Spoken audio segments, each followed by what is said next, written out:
KL Rahul has averaged 36 in all formats internationally since 2022. If we remove one-day internationals, that goes down to just 27.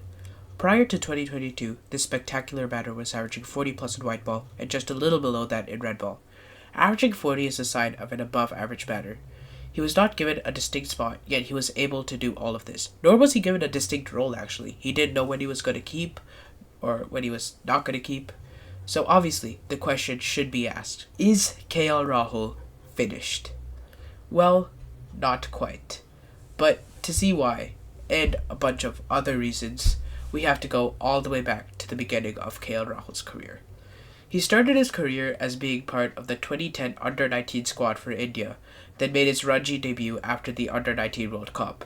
He had his breakout season in 2013 to 2014, that season of the Ranji Trophy, and he scored 1,033 runs for Karnataka, which is the basis of Karnataka's win. I think they won in 2013 to 2014 in the Ranji Trophy.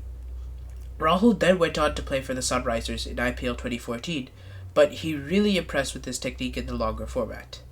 Having a good Duleep Trophy season, Rahul debuted for India in the longer format versus Australia and scored 100 that series. He had a good IPL season in 2016, which then led him to debut in ODIs in the subsequent series versus Zimbabwe. He scored a century on debut there, an insane start to his career, but he still continued this form. From 2016 to 2021, KL was on track to be one of the greatest batters of all time. KL Rahul was averaging 38.1 in tests, hitting 500s and scoring 2,207 runs during this period. Not exactly the best test stats, but still pretty solid. He really shined in white ball cricket though.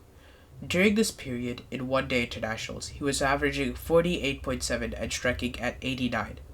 It's a sign of a great batter. In T20 internationals, he was the smoothest batter I've ever seen. A clean hitter, and beautiful stuff. Also, good technique, good game sense. He had everything. He could even keep. He's just the best T20 batter that's out there at the time.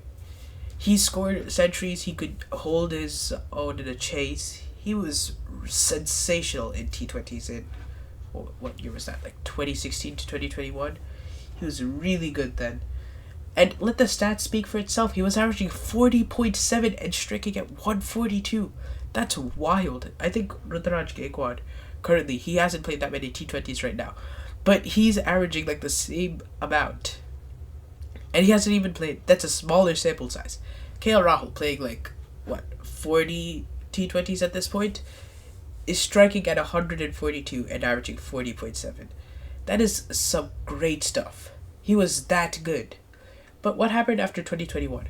Truthfully, I don't know. But I and some other people that I shamelessly stole ideas from on the internet do have a few ideas on why. KL Rahul first became a proper captain with a huge amount of responsibility in 2022.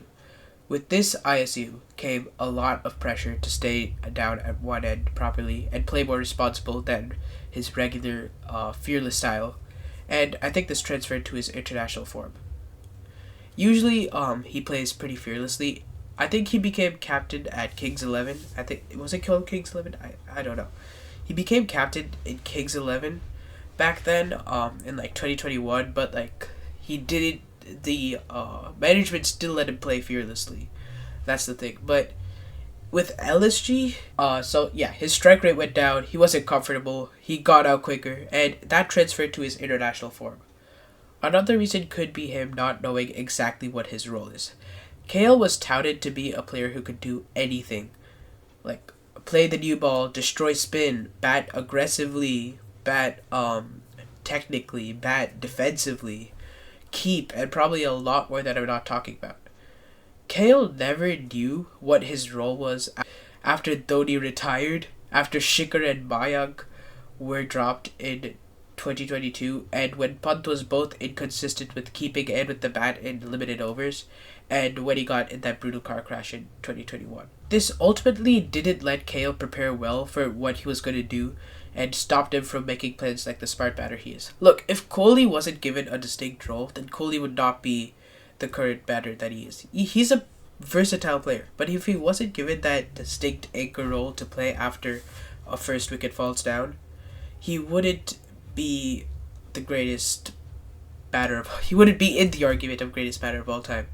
If Dhoni wasn't given his role of being a wicketkeeper, finisher, captain, he probably wouldn't have been a successful player. If, let's say, Steve Smith wasn't given the role of continuing to play, to just play in the middle in tests, he wouldn't be successful. Basically, you need to know what you're doing to actually be successful. I can't think of any players who are successful who don't know what their role is. And that's the thing, KL did know what his role is. This ultimately did let KL prepare well for what he was going to do and stop making plays like the smart batter he is. The third and final reason is the change of approach to be a 3 format player. Now, I'm not really sure about this one, but a lot of people think that this is one of the reasons. This does indeed relate to the first fact, except that changing your approach to fit both tests and ODIs and T20s while playing all of them at the same time is really hard. In my opinion, there's only been like a handful of players in the history of the game to do it well, and off the top of my head, I can only think of like 3: Jasprit Bumrah, David Warner, and Virat Kohli. So there's not that many cricketers. Maybe Josh Hazelwood, but I don't really know about that one. So, well, are there any solutions for KL Rahul to be better? Well, obviously, to try and change his approach to do what he did before. Rahul could follow what Rohit is doing, play quicker, and should try and play longer though, because that's his natural style. Rahul should also try and fix his position in the team instead of moving around. He's getting a fixed position now, batting at 5, but it's a matter of proving himself in number 5. The Border Gavaskar Trophy will be his last chance though, so he has to do it then. The 3 format thing is too hard. I literally do not know how to fix it though. I think you should try to ask BCCI for permission to only play 1 or 2 formats. But now back to the original question. Is he finished? The answer is no. KL still has a chance to prove himself. He should be dropped. But he's been given a lifeline, and he should grab it with both hands. He's got a few years of his career left, and he can prove himself, just like he did on his debut.